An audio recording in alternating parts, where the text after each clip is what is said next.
Okay, good morning, friends and colleagues. Thank you very much for joining us today, and welcome to the JSGS public lecture entitled today Climate Change, Land and Food, Implications for Saskatchewan. And this is presented by Professor Margot Hurlbert, who is Professor and Canada Research Chair, Tier 1, in Climate Change, Energy and Sustainability Policy in the Johnson Schoenberg Graduate School of Public Policy. So the school, the JSGS, is a provincial center for advanced study and research in public policy and administration. The school is a product of a partnership between the University of Regina and University of Saskatchewan, and was based on the spirit of cooperation and collaboration that defines Saskatchewan. Saskatchewan is renowned for its innovation, and the JSGS is yet another example of this, with the combined expertise and resources of two universities that have established the school as source of respected policy advice and commentary. At this time, I would like to acknowledge that today's event is taking place on Treaty 4 here in Regina and Treaty 6 land in Saskatoon, and the traditional homeland of the Métis. My name is Bruno Duperron. I'm a faculty member in the JSGS, and I will be your moderator for today's event. As many of you know, we are one school with two campuses, so I would like to extend a warm welcome to our colleagues and guests at the University of Saskatchewan campus, where the event there will be moderated by Professor Jeremy Rayner. And today, the school is extremely pleased to welcome Professor Margot Hurlbert. Margot has led research projects, authored numerous journal articles, book chapters, and scholarly papers on a broad range of justice and policy topics, including Aboriginal justice, earth systems, water, energy, and food governance, adaptive governance, and climate change adaptation. And prior to embarking on a full-time academic career in 2005, Margot practiced law in private practice in Regina for 12 years, and in corporate practice as the Assistant General Counsel for SaskPower for 7 years. Margot is coordinating lead author of Chapter 7, Risk Management and Decision Making in Relation to Sustainable Development of the Intergovernmental Panel on Climate Change, also known as IPCC. And this is in the special report on climate change, desertification, land degradation, sustainable land management, food security, and greenhouse fluxes in terrestrial ecosystems in 2017 and 19. And Margot is also a review editor for Chapter 14, North America of Working Group 2, contribution to the IPCC 6th Assessment Report, Climate Change 2021, Impacts, Adaptation and Vulnerability, and this is in the 6th Assessment Report of 2019 and 20.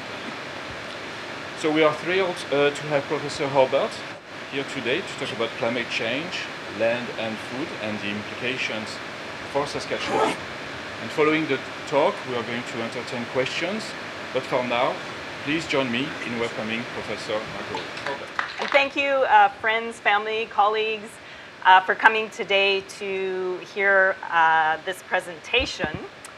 I'm going to be speaking about the Intergovernmental Panel of Climate Change special report on land and climate, which is a daunting subject. I realized when I was looking at this morning that it looks like it's going to be just about the intersection between climate change, land, and food. And in fact, the report covered all of these areas and then towards the end tried to bring them all together. So I have quite a bit of material to cover, and I'm hoping to do it in about 40 minutes and then leave a lot of times for questions from the audience, and Dr. Rayner in Saskatoon will take questions from the Saskatoon audience so that you can tell me what parts interest you, and maybe we can explore some of them a bit deeper in the question period. So I'll take questions at the end. So the presentation today I'm going to speak to, first of all, is the main findings from the Land and Climate Report. which we divided into 4 main sections when we were writing the summary for policymakers. First, we documented the people, the land, and climate in a changing world. We talked about response options in adaptation and mitigation. So we were combining adaptation and mitigation, so we call it response options to climate change in land and food. And then we ended with some enabling response options and what we can do now. So I'm going to structure my presentation around that with a focus on what this means for Saskatchewan. So this is a global assessment report that's written at a global level using some examples regionally or locally to illustrate things. So I'll do my best to bring this down to Saskatchewan. So first of all, I'm going to start out with, though, about what is the IPCC and why this special report. So some background on that. So who is the Intergovernmental Panel on Climate Change? It was established in 1988, this IPCC, and it provides scientific assessments regarding climate change to both governments at all levels, and it informs the United Nations Climate Conference, which is called the UNFCCC for short. So that's kind of the role of this Intergovernmental Panel for Climate Change. And as Bruno was mentioning, currently we're working on the 6th assessment report, which is due in about 2021-22. And I'm also working on the synthesis report that brings together all of the assessment reports and all of the special reports. You may have heard of the 1.5 report that just came out. So we'll actually work on synthesizing the findings of all of the reports in the synthesis of AR6. So why the special report on land? I'm showing you a slide which shows the countries that asked the IPCC for a special report on some topics that were near and dear to them. So you'll see Algeria was asking for a report on climate change and desertification. And that's, desertification basically means when land is turning into desert, when the area of desert is expanding. Saudi Arabia was also asking for a report on this, and the United Nations Convention on Desertification, which is another body, was asking for this types of report. The European Union was asking for a report on agriculture, forestry, and other land use, and Ireland, who sponsored 2 of our meetings, wanted a report on climate change, food and agriculture, and CAN International on, that's the Climate Advocacy Network, on food security and climate change. So basically, the IPCC put together this special report with an incredibly long name, and we shortened it at our first meeting to the Report on Land and Climate. Okay. So the special report had 107 authors, and 40% of those were female, which was the first. 52 countries were represented by the authors, and some of the statistics are up here. I'd like to draw your attention to the fact that we received in our review 28,275 review comments, which the CLA's one of the 7. We had to respond to each and every one of those review comments. So at 1 or 2 points in the process in March, when I was doing the last government distribution, I received twice a prompt from my server saying, you need to take this test because there's too many emails on your system and you gotta prove you're not a robot. So they shut my email down while I had to do this test, and it took a couple hours to get it back. So there were many firsts for me in this report. So the process for the reports, this is kind of a diagram you can look at from the top left where the scoping happened, which was in Ireland, where the lead authors actually put together an outline, and it's approved by the governments at a meeting.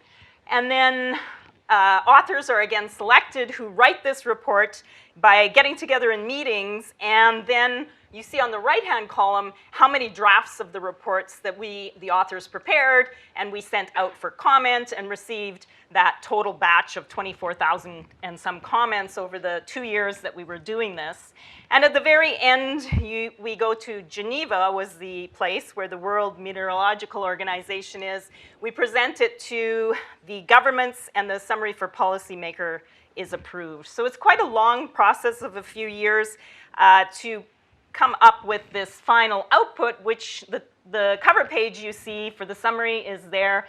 This special report on all of these topics crunched together, climate change, desertification, land degradation, sustainable land management, food security, and then greenhouse gas fluxes. So the chapters are listed on this slide, and I was the coordinating lead author. Oh, that slide is not showing up. There we go. I was the coordinating lead author of the last chapter, which was risk management and decision-making in relation to sustainable development. So the purpose of this chapter was to summarize all of the chapters that had come before it and advise policymakers on how to manage risk and make decisions. So I'll be speaking to the entire report, but know that my focus and my specialty was actually on the last chapter. Okay. So land is where we live. It's a source of our livelihoods, it's our identity, it's our farm, it's our landscape, and it's our plate that we're eating from. It's a source of greenhouse gases, but it's also a sink. So it actually absorbs greenhouse gases, and it plays a key role in this exchange of energy, water, and greenhouse gases or aerosols. So it's a critical resource, and we rely on it for a whole bunch of things. And as you are probably all aware, humans are putting a lot of pressure on land to meet our needs for our livelihoods, our needs for our food, for the clothes we're wearing, for everything that we do in our economy. And climate change is adding to these pressures. So land is stressed. Human use directly affects 70% of land, and a quarter of the ice-free land is subject to human-induced degradation. So our soil is actually eroding from 10 to 100 times faster than our soil is actually forming. So I'm showing you here a graph, and it's showing you the increase in temperatures over land, which is the top line, which is somewhat erratic, versus the global mean average temperature over land and oceans. So what it's showing you is that the temperature over land is increasing almost twice as much versus the temperature of global land and ocean. So it's warming up faster over top of land. And with this global warming, we're seeing shifts of climate zones in many world regions, including an expansion of arid climate or dry climate zones, and a contraction or reduction of polar climate zones. So they're moving, shifting northward. And with this, we're seeing changing plants and animal species, changing animal ranges, abundances, and seasonal activities. So in this slide, what I'm showing you is what we as humans do with all of this 70% of the area of land that we are impacting directly. And starting from intensity, the least intensity, and moving to the right side of the diagram with the least intensity, you can see that we start with infrastructure, and then cropland, pasture, and then at the far right, the forests, and it's broken up into percentages and amounts, just to get you an idea of how humans are impacting our land.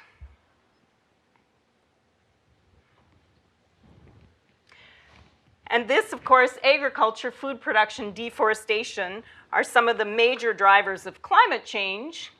And as food production is increasing, so are some of the greenhouse gas emissions that are associated with agricultural productivity.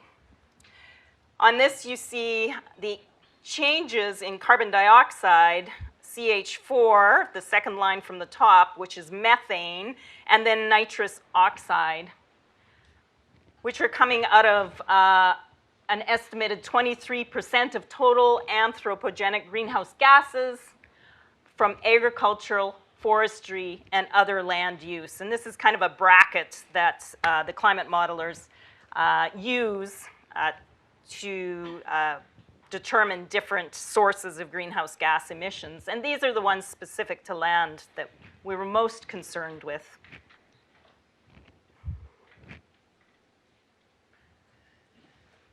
So in that bucket, about 1/3 of total global emissions are made up from this, and land accounts for about 61% of anthropogenic methane.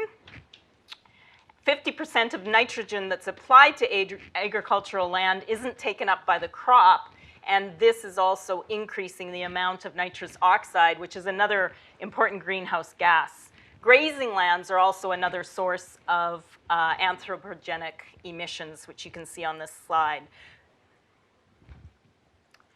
So as our agricultural production increases, these greenhouse gases are increasing. And here we show the increases in agricultural production using certain indicators on the left, which is use of nitrogen fertilizer. And this is kind of, it was entertaining to me.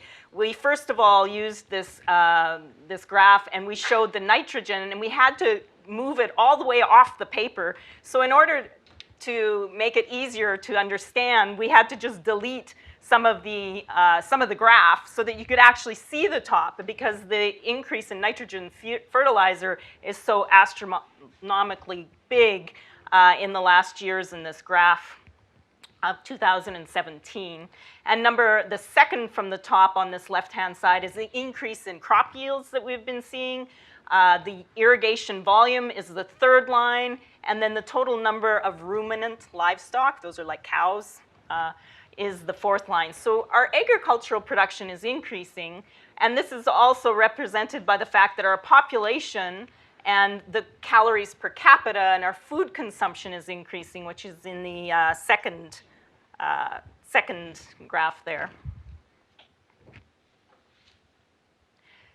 So interestingly, about 821 million people are currently undernourished, and about 2 billion adults are overweight or obese.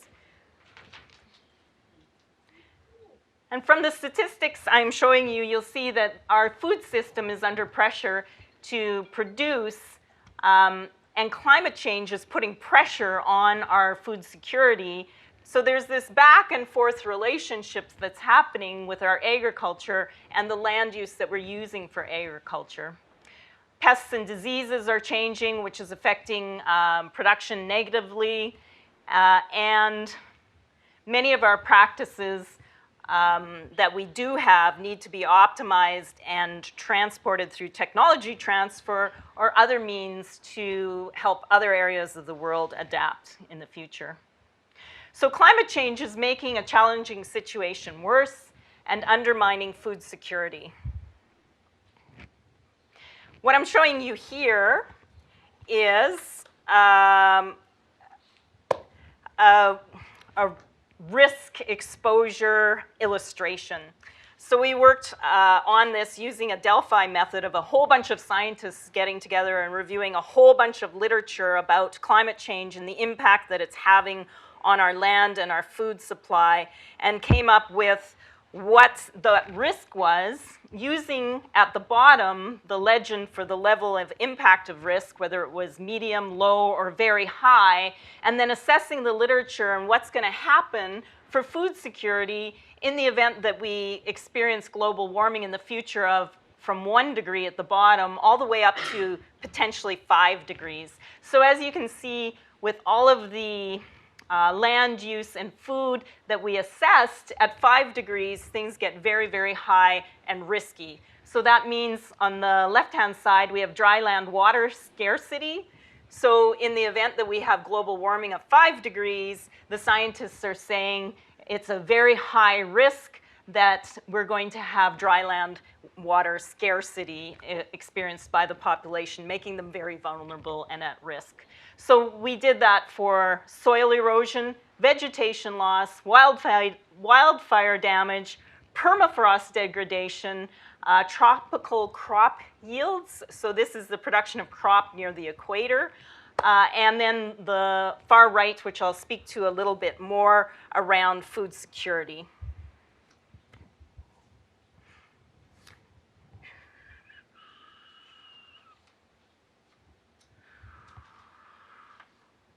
Okay. So here's the food security a little closer so that you can see it. And what this is illustrating is the vulnerability of food insecurity, its availability and access. And another first for the IPCC is we've started to talk about shared socio-economic pathways, which is a somewhat more recent sharing in the summary for policymakers that I want to introduce you to today. And what has happened in climate modeling is, in the last decade or so, is these shared socioeconomic pathways have been developed, and there are 5 of them. And these shared socioeconomic pathways range from shared socioeconomic pathway 1, which is SSP1 here behind me, which assumes an intensity of GHG emissions that's relatively low. So it means that we, as a world population, we adopt sustainability practices. It means that we have a peak and a decline of population of about 7 billion in 2100, that high income and reduced inequalities is reflected around the globe, that we have effective land use regulation, less resource-intense consumption, including food produced with low greenhouse gas emission systems. We lower our food waste, and we have free trade and environmentally friendly technologies and lifestyles. If we can do all of this very, very soon, then what you see here for our food insecurity is at the temperature ranges we're talking about that might occur because of the greenhouse gases currently in the atmosphere, our risk is fairly low. But in summary, SSP3, which is the socioeconomic pathway ascribed with high population and low income and continued inequalities in our world, a very material intensive consumption and production with barriers to trade, so we can't trade food to areas that are starving, and slow rates of technological change. Relative to other pathways, we actually have higher risks. So that's what we're communicating to people. So the futures that we choose actually impact and affect the risks that we're exposed to surrounding climate change. Okay. So we are also focusing on where the transition. So the 1.5 report that preceded this, this report dealt with 1.5 still achievable, and the reason we want 1.5 is because 2 degrees actually exposes us to these risks.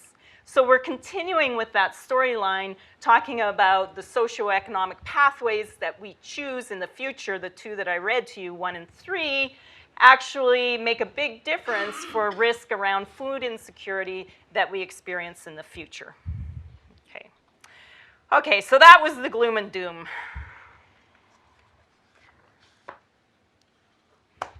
And now we move into the things that we can do, what we're calling response options. Adaptation and mitigation to climate change. So I know in the crowd that I'm looking at, and I assume in Saskatoon over my shoulder, we've got all sorts and kinds in the crowd. So at the end, if there's questions, I've used some lingo, some language you don't accept or you don't understand, please ask. But when we say response options, we're really talking about adaptation and mitigation. And many things that we do can tackle this land degradation that we're worried about. So land degradation, which means loss of soil quality, land that is less resilient, right? Land that becomes degraded may actually become desert. So we have a chapter on each of those topics in this special report. But we can do things to change this. And we actually know that we can reverse desertification and land degradation. So not in the report, guys, but anybody who's been in Saskatchewan for the last how many decades knows that in the 1930s we had a lot of desert going on here, right? Which was actually changed by the PFRA and by a lot of farmers and local community members who went out planting grass and converting what had been cropland that was blowing away to Alberta, converting it back to grassland, right? So we know that there's things that we can do. And as you know, as scientists, we love figures and we love tables. So this is the table about all of the good response options that are supported by the science that would help alleviate land degradation and reverse this trend. There's high, medium, low in each of the boxes. That represents the confidence. Because again, this wasn't just drawn by a bunch of scientists thinking about what might work. It's based on a very numerous paged annex to the report that lists all the scientific literature that went to assessing this. So in respect of agriculture, we know that increasing food productivity, which Saskatchewan has done in spades, that helps in mitigation. So I'm looking at the top right hand, or going from left to right, the top of this. The columns represent mitigation, adaptation, desertification, land degradation, and food security. So if a response option like the one at the top, increased food productivity, accentuates those things, then it gets a nice blue color, a nice solid blue color. And if the response option doesn't do so well, you get a red, pink, okay? So that's how you read this. So for the most part, many of these response options are assisting with both mitigation, adaptation, combating desertification, reversing land degradation, and maybe advancing food security. But there are some that don't meet all of the categories. If there's a blank, it means that we have no evidence, we're not sure. And if it's white, then it means probably nothing. But if it's red, it's a flag. So the first red that you see is reducing grassland conversion to cropland. So when grassland is converted to cropland, it might impact, or sorry, it's the negative. So if reduced grassland conversion to cropland, what happens to food security? So in order to retain nutrients in the soil, we like grassland, right? I was using the dirty 30s example. So we want to keep things grass. We don't want to put them into field necessarily because it's advancing storage of carbon in the soil. Okay, I got that out. But when we do that, when we have grassland, it means we're not producing as much food. So that's why it gets a red for food security. I hope I explained that well. Double negative. Okay, and then at the bottom, again, restoring and reducing conversion of peatlands. So we're trying to keep land as peatland. So this was big for Ireland, right? But again, it means we're not converting land to food-producing land, so it might impact food security and our growing population. So that's what we're trying to depict. There's a whole bunch of response options, and this is just some of the criteria that was used for ranking those colors. Negligible, large, and again, a very quantified distinction for each of those colors. Okay, so combating degradation. There's many of those options that I just showed you that actually do combat degradation.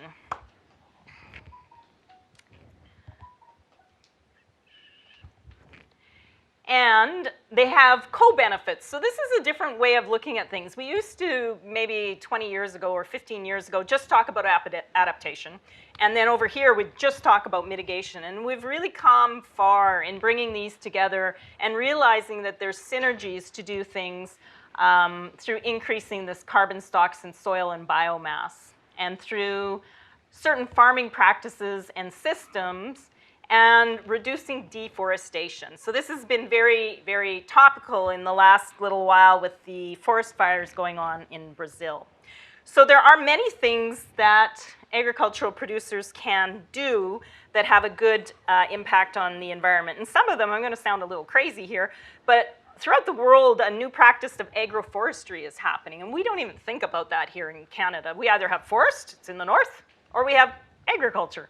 But we never think about the combination, like some areas of the world where they have forests, forest cover, and they grow crops underneath their trees, right? We don't think about this. And I'm not an expert, but where is the opportunity as our climate zones shift and our boreal forest moves north? Where's the opportunity to do this? Another thing that has been around for a long time but never had a lot of take-up is biochar, which, show of hands, anybody actually know what that is? Wow, some techos in the crowd. I didn't see there in Saskatchewan, but it's actually a special kind of charcoal produced by controlled burning of plant matter, such as egg residues or wood waste, and it's used as a fertilizer, and it's putting carbon back in the soil and replacing that nitrogen that I was talking about at the beginning. So we don't think about these things. Actually, another thing that came out, because New Zealand is so developed in their forestry, putting wood products into durable, long-lasting wood products is a way of storing carbon in our homes. Wetland, shelter belts, sustainable sourcing, and knowing that the products that we are buying are not damaging our environment and are low greenhouse gas emissions. Trade policies are very important when thinking about what we're buying and what its carbon footprint is. So the way we produce food matters, and dietary choices matter. So when I was finished the report and part of the team communicating to the press, I got so many questions about, well, what are you going to tell the meat producers at home? And from my perspective, it's an opportunity to have the lowest greenhouse gas produced food in the planet, right? So if we can figure out our technology and our methods of production and that they are low greenhouse gas, we will have a marketing ploy for our important Saskatchewan, our important Canadian food products. There are so many certification programs. I had to take an entire page to document these in my chapter that actually do certify low greenhouse gas or sustainable production of crops, biomass products. So this exists, and in Saskatchewan, I think we need to start thinking about it. Okay.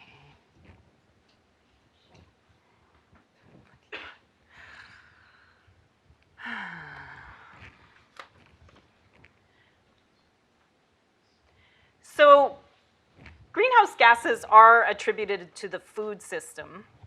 And not only in dietary change, but the reduction of food loss and waste. I'm going to move a bit quicker here, so we'll have time for questions. This is actually a really important way that Saskatchewan and people in the world could actually reduce their greenhouse gases. About 20% of the food produced in the system gets lost. Food waste.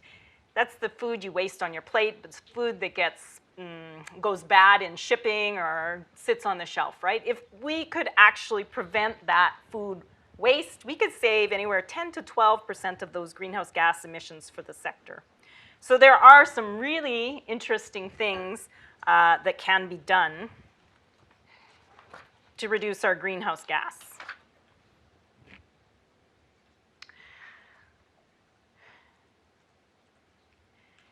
Bioenergy and we call it BECS, bioenergy and carbon capture sequestration. That's what that BECS stands for. So here in Saskatchewan, we tend to beat up our government and our power utility for this carbon capture and sequestration, which is interesting to me because many of our climate change models rely very, very, very heavily on bioenergy and carbon capture sequestration, which is putting carbon back into the ground or back into the soil in order to solve climate change. But this is bioenergy carbon capture sequestration, not necessarily coal. But the message is clear that we need to start considering these types of technologies and practices and incenting them in order to meet our Paris agreements, which is keeping global warming well below 2 degrees. So this is what the climate models are talking about. So maybe here at the university, we've got some scientists working on carbon capture sequestration, carbon sequestration in a very large way. We need to be focusing on this for the future. Yeah. All of these response options involve people. So another big takeaway in our summary for policymakers was the importance of involving people. Indigenous and local knowledge, we received some accolades because we went so far in saying how important this was for our land practices to involve Indigenous and local knowledge in our assessments of what's going on. So using an example in the north, we have thinning ice, we have loss of permafrost, which are becoming big issues. But using local knowledge and Indigenous knowledge to understand these changes and track them, and using simple things like, oh, I didn't bring up my phone, I was afraid it would ring. You can track science through citizens uploading information into the iCloud for free. So we started to explore just all the ways that this could happen, even in relation to climate change, drought and flood, and the potential that was there, and the significant social and policy changes that could be made. But policy, markets, institutions, governance are needed to enable these changes. So never to be outdone with one table, we put all of the policies that support the response options into a table, which I won't bore you with. But we had to make a 2-page bigger table. But the important takeaway is there was no one policy that's going to tackle land and climate change. So why do we get stuck on talking about one policy? There's regulations, there's voluntary, changes in diet, oops, I said it. There's persuasive payment for ecosystem services, risk-sharing mechanisms, even the policies that we have for drought and flood. When we think about it, insurance retains our agricultural producers on land, which keeps it resilient and producing crops. It's important. Our flooding regulations in Saskatchewan are important because is our soil washing down into the lake? What are we doing with our floods and droughts? How are we managing our dams, our ecological flows? And where are we putting our solar and our wind farms? Because solar production takes a lot of land. So I know I have a friend, actually it's a friend of my husband's, who chopped down his forest to put up a solar farm. But solar is really good in places like Nevada or Arizona where you have desert and the land's not doing anything, or places like in Estevan where we have a huge area that was mined for coal that we could put solar farms on. So there's some really good locations for these things, but we need to consider the greenhouse gas footprint from the beginning to the very end. What do we do when the solar panels are worn out and don't work anymore? What happens to them? How do they get recycled? Questions I keep myself up with at night. So I'm going to skip along a little bit here. So early action in all sectors. We're really at what many people have called a climate crisis. And all hands are on the deck now. We need to have action in all sectors and thinking about the long-term restoration of our land and the co-benefits. And this means agriculture. So we won't be able to reduce agricultural emissions unless we start including them in policy and unless we have the science to understand the emissions that agriculture makes and the practices to reduce it. Acting early will help minimize this, but we also need to do it iteratively, which means we can't just put a policy in place and leave it for a decade and hope it works. We actually have to start measuring the greenhouse gas impacts that our policies are having. We were really, really interested in our report. I'm going to try and wind up soon because I'm at the time I wanted to take with this, with the multi-bread basket failures. So Dave Sachin's in the audience from Park, and he led, I see him hiding there, a Visaya project, and we were looking at the connection between South America weather patterns, they're called ENSO, or El Nino, La Nina patterns, and how they had some very interesting connections to Canada. But when you think about that, what that means is when we're having drought in South America, often we're having the same drought in North America. Well, now think about what that does to food. So if they can't produce food in South America and we can't produce it in Canada, ooh, that's a little bit of a problem. So that's what we're calling multi-bread basket failures. And then it causes prices to increase, which then causes food instability, food security instability, which we saw happening not so long ago in other parts of the world, which then results in migration and sometimes in conflict. We had a hard time finding peer-reviewed literature to link all of that together, but boy, we had a lot of discussion around the table and into the evening about this. So policies are really important. And delaying mitigation in other sectors and shifting the burden back to land to be this incredible sink that the global climate models are doing is problematic. So this is truly for the geeks, I apologize. This is back to those socio-economic pathways. We kind of modeled the trade-offs between land for forest and what that does to food security. Because if we have more forests to act as a sink, it means we may have less land to produce food. So how does that impact us, and how does it impact the globe? I've talked a bit about this, so I'm going to try winding up. So the land we're using to feed the world could actually provide the biomass. We can do this with the land area that we have. But there's actions that we need to take to improve land, enhance food security, and improve nutrition. Some of those response actions. So I'm going to leave it there with you guys. Land is important, but land can't do it all. We really need to do it as a totalized effort. So I'll leave it there. I think I'm a little over what I wanted to be.